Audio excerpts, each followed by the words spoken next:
seja muito bem-vindo, muito bem-vinda. Estamos começando mais um episódio do ABC Dados.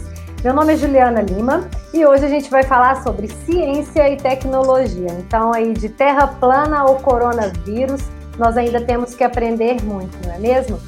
E bom, estamos aqui com o Leleca, com a Fabrícia. Oi, menina! Olá! E como eu disse, então, vamos falar sobre ciência. É inquestionável aí, né, que a ciência ela tem um papel importantíssimo na sociedade, né? É por meio, através da ciência, que a gente avança nos campos variados aí, saúde, alimentação, tecnologia principalmente, e vários outros segmentos. Então, a ciência, ela é muito importante para nosso avanço social, queira você ou não, né? E para exemplificar isso, eu vou começar esse papo nosso aqui contando uma curiosidade, para quem não sabe, um contexto histórico, né, que é a história do Galileu Galilei. Eu não sei se você sabe, mas lá no século XV, o Galileu Galilei ele foi condenado a uma prisão domiciliar por defender que a Terra é redonda e que a Terra gira em torno do Sol. É isso, né? A Terra gira em torno do Sol. E hoje, há ainda quem questione a validade desse perrengue aí que o Galileu Galilei passou. Trava a língua. Estou embolando tudo. E então, hoje a gente vai conversar um pouquinho sobre esse menosprezo que ainda é comum, né? Não é incomum a gente se deparar com pessoas que desconfiam e menosprezam o pensamento científico. Então, hoje a gente vai falar um pouquinho sobre isso, sobre a evolução da ciência, o papel, a importância da ciência no nosso contexto, na nossa evolução e praticamente em tudo que nos cerca. É isso aí? Então, quem começa? Não, é isso mesmo, assim, para você ver, o Galileu passou esse perrengue danado, foi perseguido pela Igreja Católica, teve que desdizer o que disse antes, com risco de morte, e basicamente depois de 400 anos do ocorrido, e tudo inicialmente, assim, né, na cabeça de uma pessoa sensata, está mais que sedimentado, que a Terra é redonda e que gira em torno do Sol. Hoje a gente tem que deparar com terraplanista discutindo isso, e de acordo com pesquisas feitas pela Folha de São Paulo, Datafolha. Datafolha, 7% das pessoas entrevistadas, elas questionam que a Terra é redonda e se auto-intitulam terraplanistas.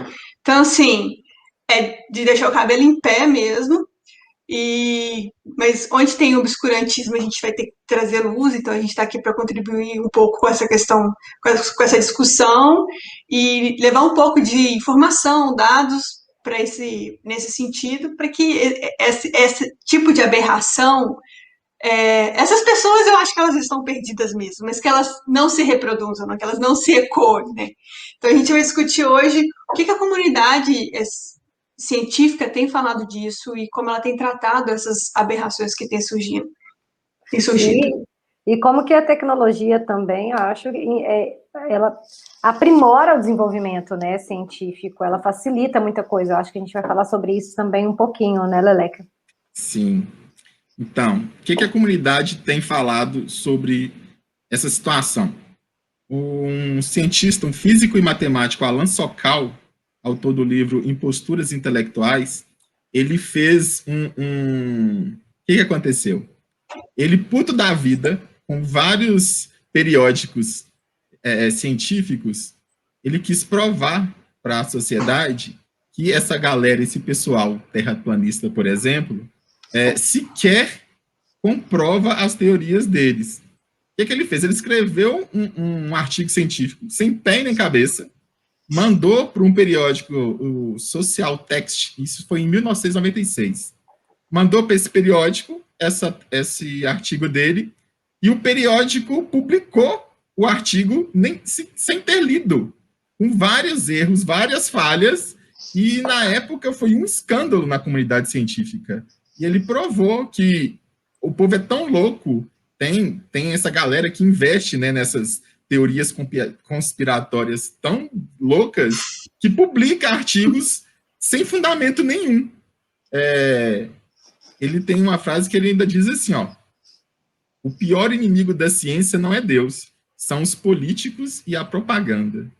Você tem ideia que é muito atual, é o que está acontecendo hoje, né? Isso foi há quase 20 anos atrás, há mais de 20 anos, foi em 96, e está sendo reproduzido literalmente o que ele passou há quase 3 décadas atrás. Ele afirma ainda que as pessoas têm que tomar decisões democráticas baseadas nas melhores provas, mas que envolvam também decisões de ordem ética e econômica. Os cientistas têm papel importante, mas ele é restrito e eles devem abster-se de ir além dele. Diz ainda que quando um cientista propõe determinadas políticas, ele está falando como cidadão, que é o seu direito, mas não como cientista.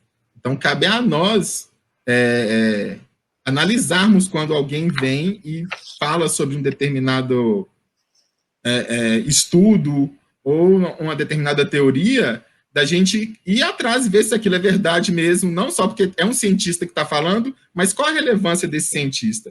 Na comunidade científica em geral, como ele é tratado? Ele tem... como que fala? Quando alguém tem... Credibilidade, autoridade? Credibilidade.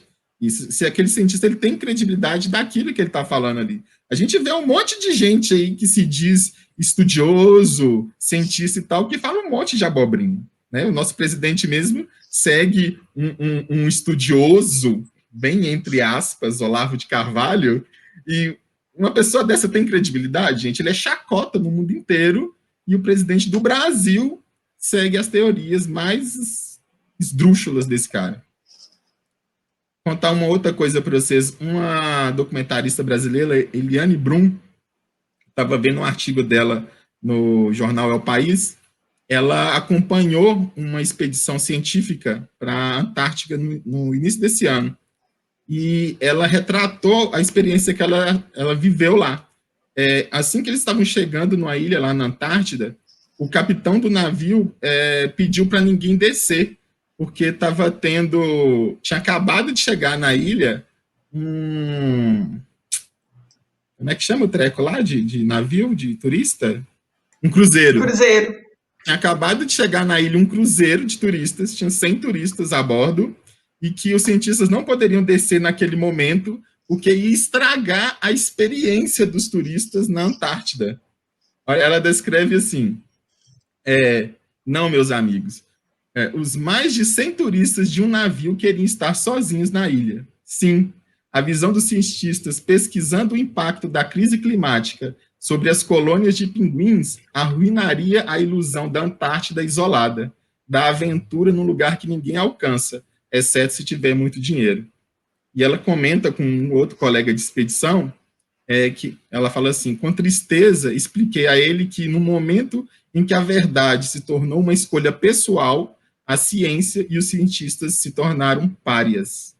Hoje, os cientistas se tornaram a verdade inconveniente, então precisam ser tirados de vista, e não apenas da Antártida. Olha ao ponto que chegou, que o turismo é mais importante do que os cientistas fazerem os estudos deles para melhorar a nossa própria vida. É um trem cabuloso. E isso é interessante também, porque tem um gancho com o comentário que a gente fez no último episódio, no episódio 24, que é só porque a internet, né, as redes sociais ecoaram as nossas vozes, então a gente pode estar num ambiente ali 24 horas por dia, né, você escreveu, tá lá, e você tem aquele acesso, né, você acha que você tem que compartilhar e que você tem que expressar o que você pensa.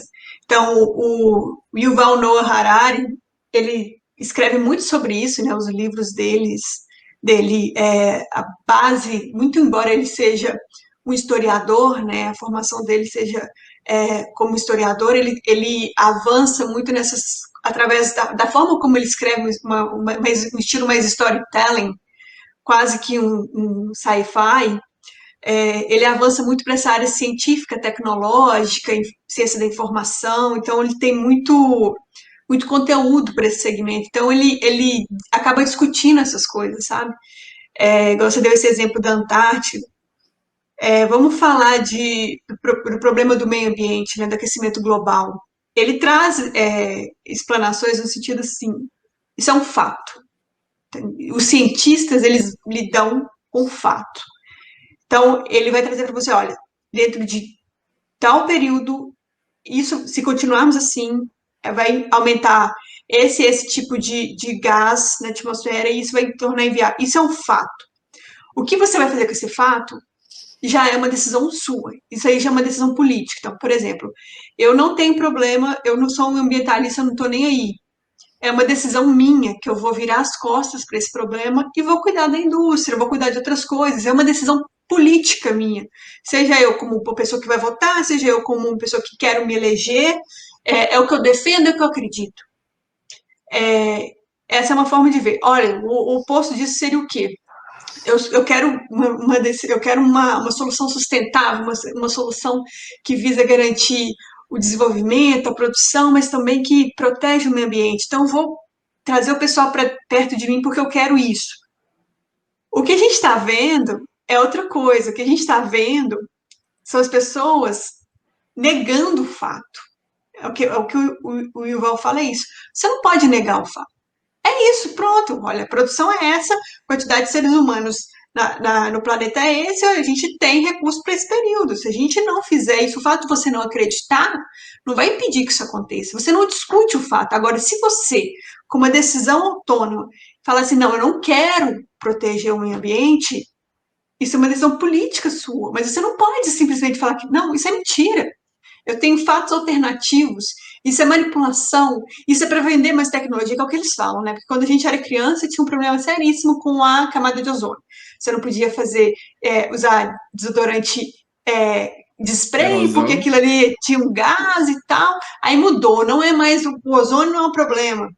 Porque a gente já resolveu o problema do ozônio. Agora eles têm que criar outro problema para vender tecnologia para solucionar aquele problema. Então a mentalidade deles funciona nesse sentido. É uma teoria conspiratória o tempo todo. Então você pega e começa a questionar fatos e criar histórias, por isso que o pensamento conspiratório ele é tão complicado. O Ival também menciona com relação a essa questão do vírus chinês, né, que alguns tapados utilizam esse argumento para falar que não existe e tal, ou que, sei lá, fatalismo. Não é. Igual teve a gripe espanhola, que quando eles foram procurar saber por causa disso, eles falaram, porque veio da Espanha, por isso chama gripe espanhola. Mesma coisa, o vírus chinês. Então você começa a criar essa teoria da conspiração para tentar afastar aquele fato, e isso só acontece porque você acha que você tem o direito de fazer aquilo, porque você tem uma conta no Twitter, um canal no YouTube, e tem outras pessoas que vão pensar como você. Eu tenho uma ideia até um pouco, não vou falar inocente, mas assim, ingênua, de que eu acho que essas pessoas, na verdade, elas não querem acreditar. Tipo, aquele corno manso, sabe? Fala que você não me traiu, que eu acredito. É só você falar que você não me traiu, que eu acredito.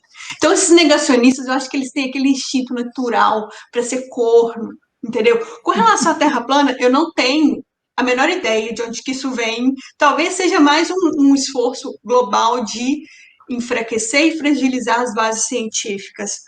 Mas eu acho que é um pensamento muito complexo, talvez eles não É conseguiriam igual os chegar lá. antivacina. Os terraplanistas são igual o pessoal que pensa que a vacina foi criada, qualquer vacina, tá? Foi criada para poder controlar as pessoas, controlar a sociedade. Autismo, né? Você vacinou seu filho contra poliomielite, ele ganha um autismo, entendeu? É, Por que disso? Eu falei, não, é porque a criança foi vacinada e depois de 3 anos ela manifestou autismo. Eu falei assim, mas a criança, sei lá, mamou leite também, então depois de 3 anos já teve, será que o leite causa, entendeu? Tipo assim, não dá pra, na verdade, eu nunca perdi meu tempo, nunca investi meu tempo para ver o que esse antivacina e terraplanista pensam. Mas eu acho que a base de tudo, eu acho que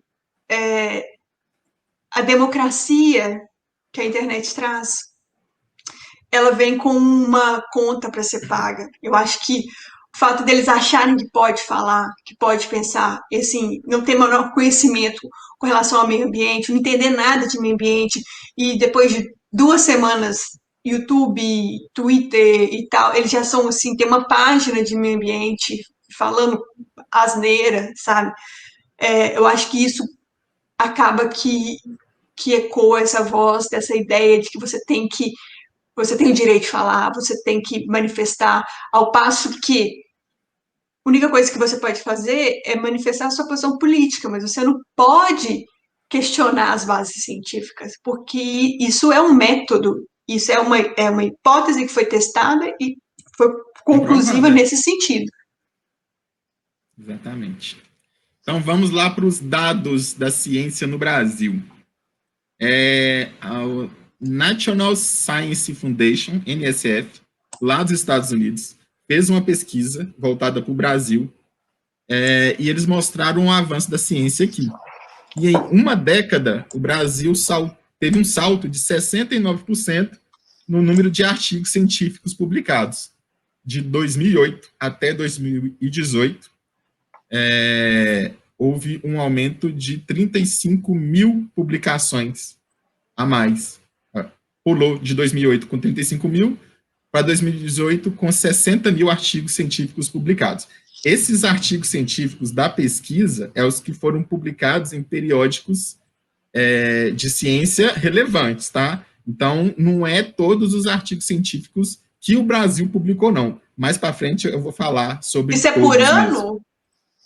Isso por ano. 60 mil por ano. Em 2008 publicaram 35 mil, em 2009 foi aumentando exponencialmente. E hoje o Brasil ocupa o 11º lugar no ranking de publicações científicas, à frente até do Canadá, Espanha, Austrália e Irã. Caramba! Nós vamos colocar os links de todas essas informações que a gente está falando aqui. E lá vocês vão poder ver o ranking, tem os gráficos com os rankings dos países que publicam mais artigos científicos. Em primeiro lugar está a China, em segundo vem os Estados Unidos. A China publica 528 mil artigos científicos por ano. Em segundo lugar cai para 422 mil, que é os Estados Unidos. Aí depois vem Índia, Inglaterra e tal. Mas aí vem as notícias tristes também.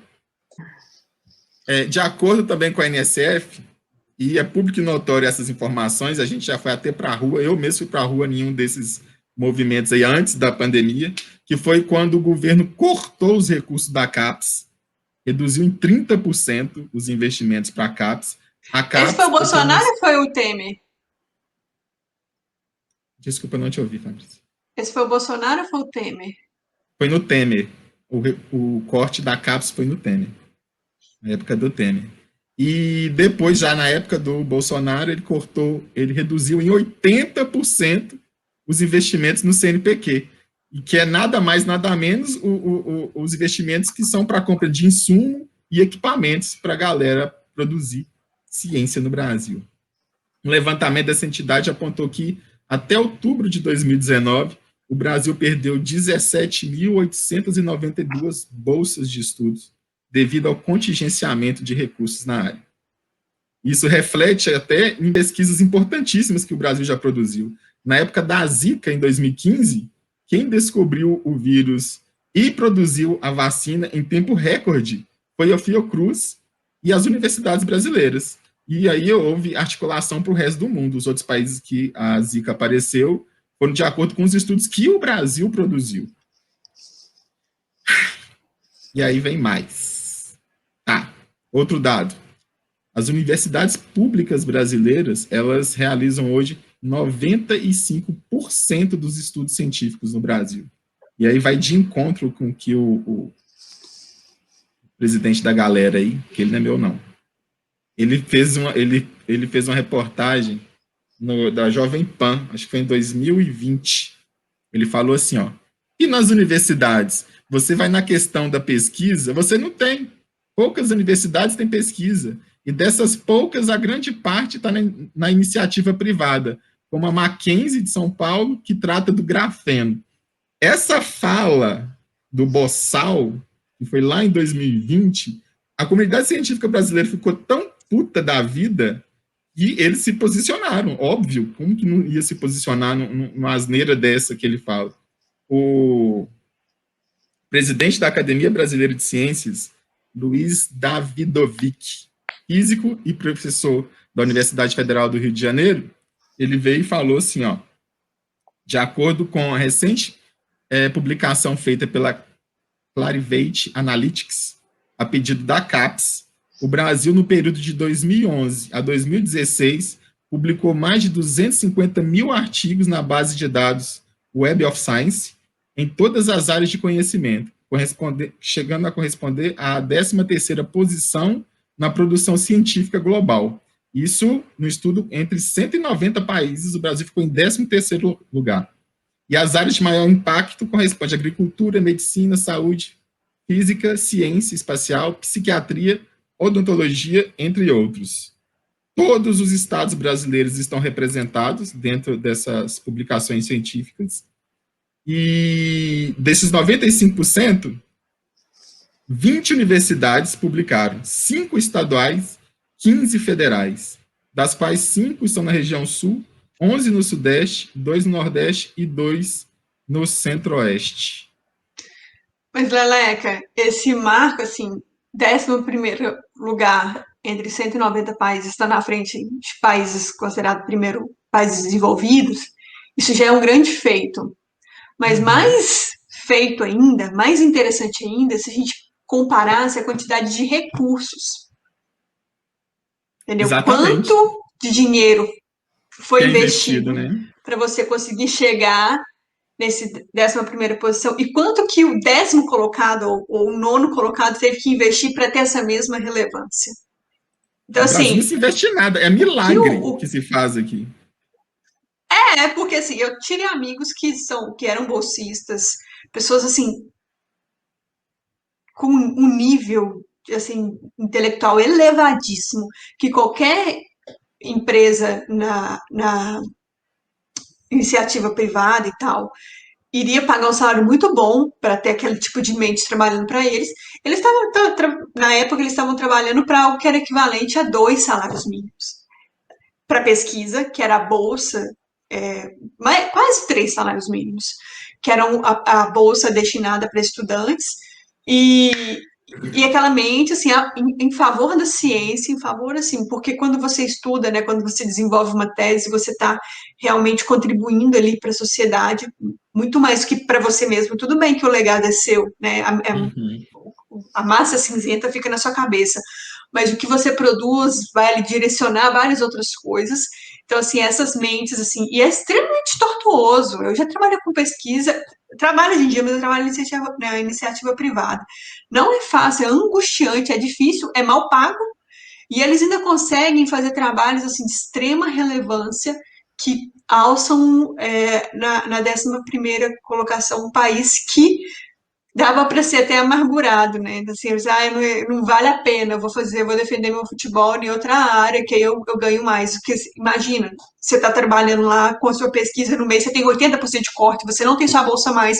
Eu não tenho caso, mas imagino que muita gente, amor ao tempo que já foi investido, talvez tenha renunciado daquele ganho, mesmo sendo pequeno, mas também significativo para eles, para poder finalizar a pesquisa sem ganhar nada. Entendeu? Porque você não vai estar na pesquisa lá 2 anos, você não vai parar se estiver terminando. Com certeza pessoas pararam, né? Não tiveram condições de seguir adiante. Mas eu tenho, assim, para mim que muita gente continuou mesmo sem ganhar nada. E não escuta esse boçal falando essas coisas. Tudo bem que o que ele fala não escreve, mas é um ataque, você vê que é uma coisa, sei lá, até meio Mas tem gente que acredita, sabe? mas tem gente que acredita. Só de você ter um número de pesquisados aí de 7% que segue uma linha de raciocínio, igual a gente falou no início do episódio, que é uma defesa de quem segue, né? Você já percebe que há quem levante a ideia de que realmente isso aí, que a ciência não vale nada e que o benefício que ela gera social é irrelevante, sabe? Gente, tudo que você hoje põe na mão, tudo que você hoje tem com facilidade, o avanço tecnológico, o avanço de pesquisa, isso tudo está ligado à ciência. está ligado a investimento nisso. E muitas vezes a gente critica a forma que o nosso país ele é estruturado, a forma que... como que a gente não enxerga, não toma providência das coisas? Porque a gente investe pouco em conhecimento base, conhecimento... Então, a gente reclama tanto do posicionamento do brasileiro, né? Mas a gente não olha para os resultados que a gente tem dentro de casa, as coisas boas que saem de dentro da nossa casa, e muito da gente ter essa noção, essa percepção de que as pessoas não tomam rédea aí do nosso contexto social, do nosso contexto político, é por falta de educação, e aí educação da base.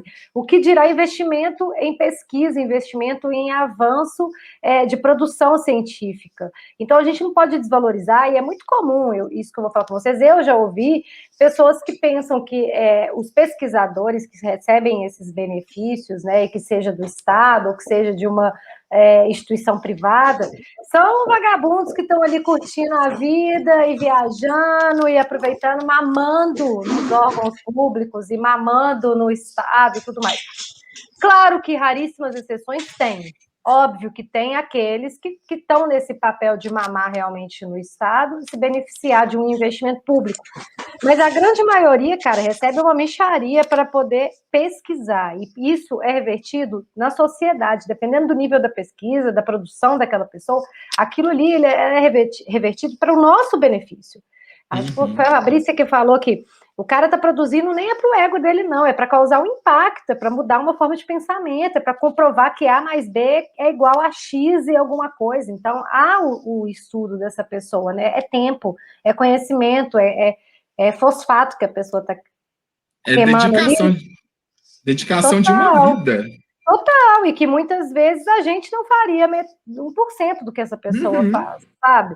Então, eu acho que o investimento, ele tem que continuar, as pessoas aproveitadoras sempre vão existir, acho que é meio que da nossa cultura mesmo, o se dar bem em cima de alguma coisa, vai existir quem aproveite, mas esse percentual, eu acho, de quem aproveita, quem mama, né, no dinheiro que está recebendo, ele é muito baixo perto do que é produzido com quem aproveita dessa oportunidade. Então, esse investimento, ele tem que acontecer criticando ou não, você defendendo ou não, você tem que olhar um pouco para o lado e ver o que tem à sua volta aí, que foi produção de um cientista, produção de um pesquisador, que hoje beneficia a sua vida, né?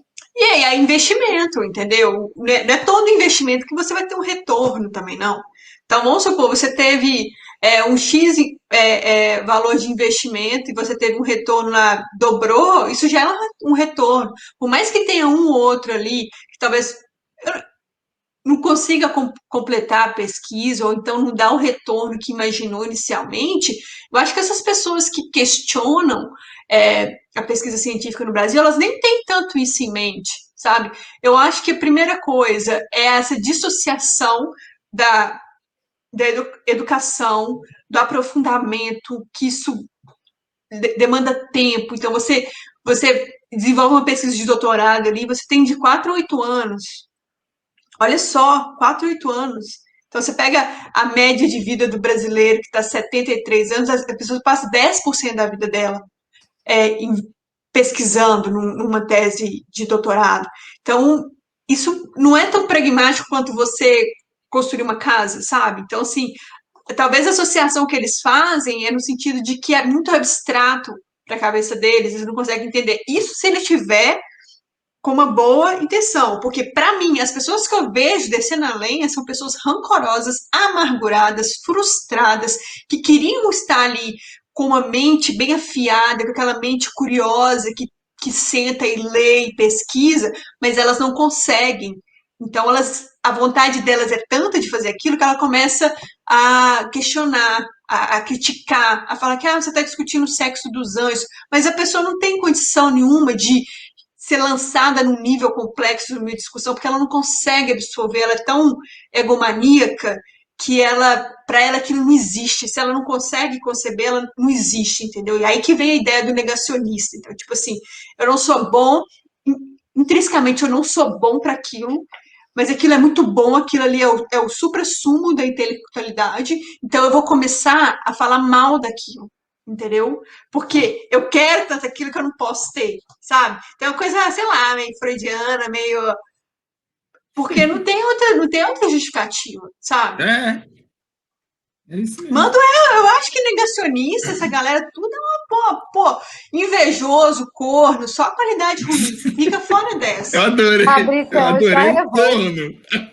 Ela Velho, tá mas revolta. o assunto é para ficar revoltado mesmo. Agora, continuando a dar tapa na cara do presidente da República do Brasil, o coordenador do projeto Métricas da Fundação de Amparo à Pesquisa, da FAPESP, professor Jacques Markovitch, ele enviou, a pedido de um estudo da Ciência na Rua, 3 tabelas mostrando a produção científica nas universidades brasileiras.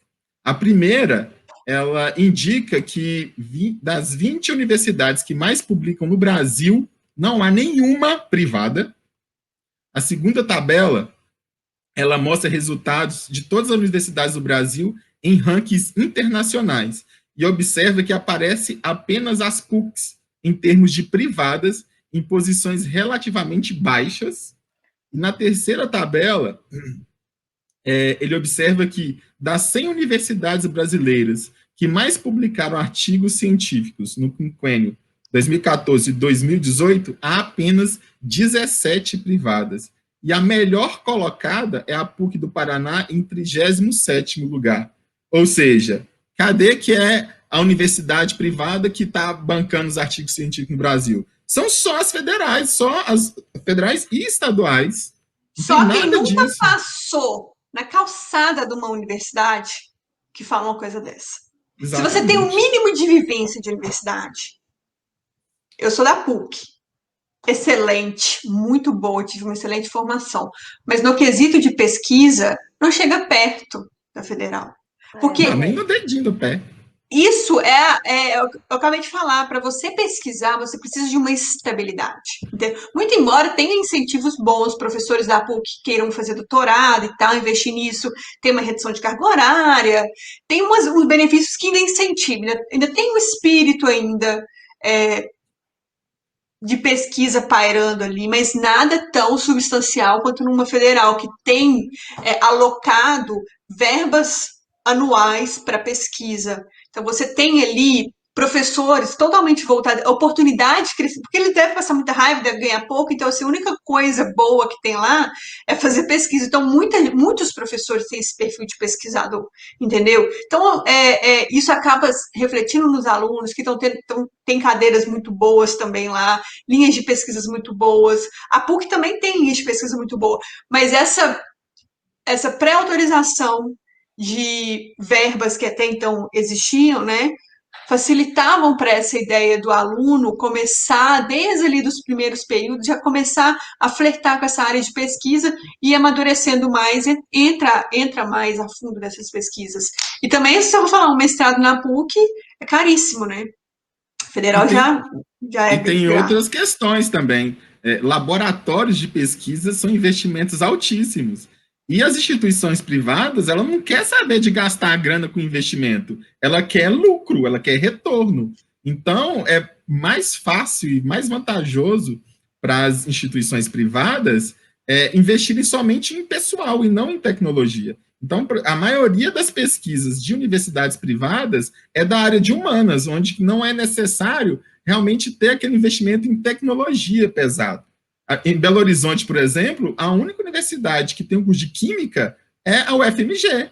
Não tem mais nenhum outro lugar que tem esse curso. Então, se o camarada quer estudar química, federal. Onde que vai ter pesquisa científica sobre química? Federal. Não tem em universidade privada. Então, assim, o presidente não sabe disso? Absurdo, né? Absurdo. Mais um dos. Mais um dos. Agora, tem um outro assunto que é muito relevante, a galera do meio científico reclama muito, que, apesar de se produzir muito artigo científico, ele não é totalmente acessível à própria comunidade. Então, por exemplo, um grupo de cientistas faz uma pesquisa tal e publica a pesquisa numa revista científica que a revista tem outro grupo de cientistas que vão lá e validam a pesquisa dele e falam, ok, é isso mesmo, é relevante e tal. Por exemplo, eu esqueci o nome da revista. Tem umas fodonas aí, toda vez que um cientista publica uma pesquisa muito importante, relevante, publica lá e tal. Mas para o estudante que está começando lá no meio e tal, para ele ter acesso a essa pesquisa que foi feita, ele tem que pagar para a revista para liberar o acesso para ele. Então, por conta disso, no Brasil criou-se, no Brasil e no mundo, mas é mais voltado para o Brasil, o projeto Ciência Aberta, que é um movimento que visa tornar a pesquisa e os dados científicos acessíveis a todos. Em geral, facilita a publicação e a comunicação do conhecimento científico. E quais são as vantagens disso, desse projeto? Maior disponibilidade e acessibilidade dos resultados da pesquisa científica, possibilidade de rigorosos processos de revisão por outros pares da ciência, mais reprodutibilidade e mais transparência dos trabalhos científicos e maior impacto da pesquisa científica. Por conta dessa questão, eles chamam de... Tem duas expressões de dados no campo científico, que é a base de dados... Peraí, não vou falar coisa errada. Então, aí tem a base de dados, que é onde se publica o artigo científico, e o banco de dados, que é onde eles armazenam os dados da pesquisa, os quantitativos. Né? Na base de dados se publica o artigo, no banco de dados tem lá. A gente colheu na pesquisa tal, só fala o nome da pesquisa. A gente fez a amostra de tal e tal e tal componente que deu tal, não sei o quê. A base de dados, na verdade, ela é aberta para todo mundo. Aí existem várias empresas que têm essas bases de dados. Agora, o banco de dados. Agora, a base de dados, que é onde se publica o artigo, essa é fechada. Aí tem uma americana, o nome dela é Alexandra Elbankian. Ela fala assim, ó, é verdade, eu roubo das editoras para dar aos cientistas. O que ela arrumou? Ela é uma cientista também, e ela via muita dificuldade de conseguir acesso às bases de dados para ela poder fazer pesquisa também. Ela tinha que pagar até $30 para ter acesso a um artigo científico. Ela deu exemplo que, num projeto que ela estava pesquisando, ela precisava ter acesso a 30 artigos. Ela teve que rebolar para pagar, para ter acesso a esses 30 artigos de vários periódicos diferentes. Aí, o que ela fez? Ela juntou com uns amiguinhos dela, hacker, e descobriram uma forma de quebrar as senhas dos periódicos para eles terem acesso a essas publicações. Aí ela criou a SciHub, que é uma fundação, mas o servidor fica na Rússia, porque o FBI já está querendo prender ela. E lá, eles colocam, já tem lá 62 milhões de artigos disponíveis para toda a comunidade científica no mundo. Então, além de ter todo esse problema de falta de investimento, negacionismo, e ainda tem essa outra porra que é a monetização dos artigos pelos periódicos. Você não tem o acesso, você ainda tem que pagar para ter o acesso para você produzir mais conhecimento. Chega a ser revoltante você pensar num negócio desse, que a própria comunidade explora a comunidade. Então, vamos falar de coisa boa agora. O que a comunidade científica brasileira... Vamos falar da iogurteira Top Term. Tô brincando, fala de novo. Que provavelmente foi um cientista que desenvolveu a tecnologia para poder fazer a iogurteira Top Term. Foi uma mulher que esqueceu lá e virou iogurte. E estava apertada, não estava dando tempo, deu para a criança comeu, não morreu. Você olha... Deu certo. Modelo de negócios. Então tá. Sobre a Covid, por exemplo, março do ano passado, a UFMG, a UFRJ e o Laboratório Nacional da Computação Científica, o LNCC, deram um passo importante para o combate ao Covid no país.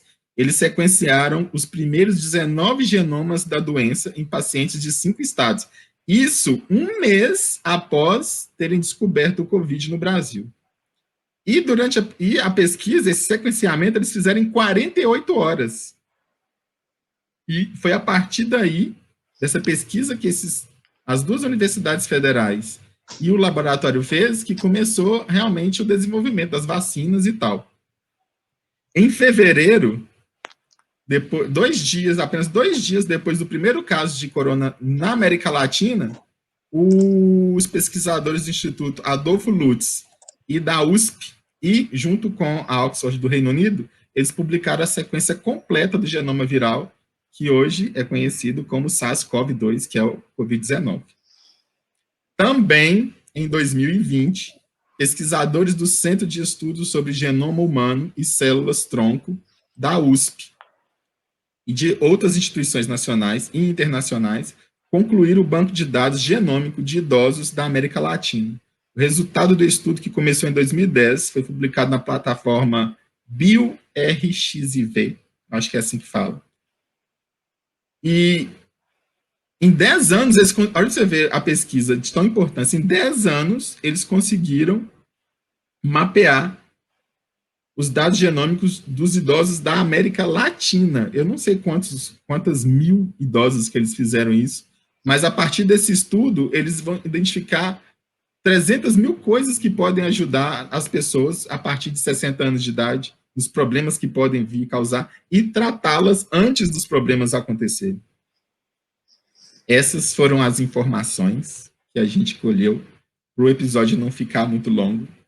É mais para poder fazer as pessoas que ainda negam a ciência pensar, e aqueles que não negam, ver que, apesar de ter um presidente desse que a gente tem, a ciência brasileira é importantíssima, é muito elogiada no mundo inteirinho. As pesquisas genéticas brasileiras, elas são as mais avançadas do mundo, e a UFMG é uma das mais que investem em pesquisas genéticas. Então, para finalizar, o portal UOL, ele criou uma página para homenagear os cientistas brasileiros. E então, eu, a Fabrícia e a Ju, nós vamos citar 10 cientistas aqui, o que eles estão fazendo e qual é a instituição que eles trabalham, e a gente fica por aqui, tá bom? Então, vamos lá, quem começa? Puxa aí, Leleca. Já está com a voz. Vou puxar, então. Microbiologia, Edson Duringo. O superpoder dele é isolar o coronavírus e cultivar para distribuir para pesquisas. Ele é do Instituto de Ciências Biomédicas da USP. Vai lá, Fabrícia. Tá, pesquisas com arboviroses. Esther Sabino. O superpoder dela é liderar o primeiro sequenciamento genético do novo coronavírus, feito em tempo recorde, 48 horas, a Leca já mencionou. E ela é do Departamento de Moléstias Infecciosas da Faculdade de Medicina da USP. Eu vou falar do Felipe Naveca, me desculpe se eu estiver falando o nome errado. Ele é da área de virologia, e o superpoder dele é sequenciamento de linhagens no Amazonas. Ele é da Fiocruz do Amazonas. Patrícia Rocco, Ciências Biomédicas. O superpoder dela são testes clínicos de tratamento contra o coronavírus. É do Instituto de Biofísica Carlos Chagas Filho, da Universidade Federal do Rio de Janeiro. Marilda Siqueira, Microbiologia. O superpoder dela é preparação do Laboratório da América do Sul. Ela é do Laboratório de Vírus Respiratórios de Sarampo da Fiocruz, Rio de Janeiro. Ana Paula Fernandes, Biologia Molecular. Ela cria um diagnóstico, o superpoder dela é criar um diagnóstico brasileiro para o coronavírus, e ela é do Centro de Tecnologia em Vacinas e Diagnósticos da UFMG, aqui, Universidade Federal aqui de Minas Gerais. César Victora, epidemiologista. O superpoder dele é coordenar a EpiCovid-19, grande inquérito populacional que mostrou a evolução da Covid-19. Ele é do Centro de Pesquisas Epidemiológicas da Universidade Federal de Pelotas. Jorge Calil, Imunologia. O superpoder dele é coordenar estudos de uma vacina via nasal com antígeno exclusivo do Brasil. Ele é do Departamento de Clínica Médica da Faculdade de Medicina da USP. Marisa Dolnikhoff, acho que sim, Patologia Pulmonar. O superpoder dela é coordenar as primeiras autópsias realizadas em pacientes que faleceram pela Covid-19 e ela é do Departamento de Patologia da Faculdade de Medicina da USP. E por último, e é o último da nossa lista, mas a gente está homenageando, são todos cientistas brasileiros, tá? Amilcar Tanuri, genética, o superpoder dele é coordenar pesquisas de uma vacina desenvolvida com a ajuda de engenharia genética. Ele é do Laboratório de Virologia Molecular da Universidade Federal do Rio de Janeiro. Então é isso, gente. Só para enfatizar que todos esses órgãos e instituições que eles compõem, como a gente mencionou, são públicos e financiados com dinheiro público, dinheiro de tributos que a gente paga. Então dá para, assim, inquestionável que está sendo muito bem utilizado. Né? Exatamente. Então, para essa galera, meu muito obrigado. A ciência existe sim, os dados são reais sim, e para essa cambada aí terraplanista, motherfucker, um beijo e não me liga. E só fazer uma correção aqui, Alex, se você me permitir, a gente está trazendo essas informações não para essas pessoas negacionistas, para eles refletirem, não, porque a gente quer mesmo é que ele se exploda lá abraçado, 7% fique junto e que, sei lá, compre uma fazenda, uma cidade próxima de Curitiba e fique por lá, entendeu? O que a gente está falando aqui, tentando colaborar na discussão, é para essas pessoas que estão um pouco desacreditadas, achando que estão assim meio desesperançosas, com aquela vontade de morrer, porque está tudo muito difícil. Não, tem gente muito, muito inteligente, muito comprometida, batalhando. Então, assim, trazendo luz através da ciência, através do estudo, do comprometimento, e que isso é só uma fase ruim, vai passar. E quem gostou do assunto de hoje e quiser comentar, fica à vontade. A gente está aberto a outros assuntos relacionados ao mesmo tema. Vocês podem indicar para a gente também, que a gente traz o tema e discute aqui. Não esquece de clicar no sininho e acompanhar a gente, dá um like e compartilha com o pessoal, porque o assunto é relevante e de muita importância. Então, ficamos por aqui. Muito obrigado, meninas. É isso. Obrigada, Leleca. Beijo, Fabrícia. Beijo. Tchau, tchau. Tchau.